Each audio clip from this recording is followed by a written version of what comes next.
In order for the customer to maintain the fabric on their awning, they're gonna need to do a little preventative maintenance. Now, if the customer is at a campsite and it's raining and they have to roll it up wet, what they're gonna do is they're going to, at one point or another, it's gonna dry up, they're gonna extend that out and let the awning dry, and then they can retract it and store it for periods of time.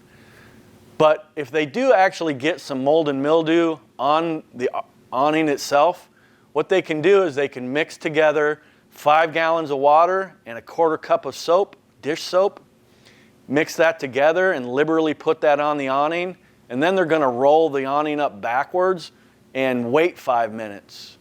Then they're going to extend that back out and wash it off with fresh water. That's gonna clean the awning off. Now, if they have to do that a few times to get it all off of there, that's fine. But before you store it, let that dry out completely and you guys will be good to go. Now, if the fabric on your awning needs to be repaired, you can order a repair kit through Lippert Components.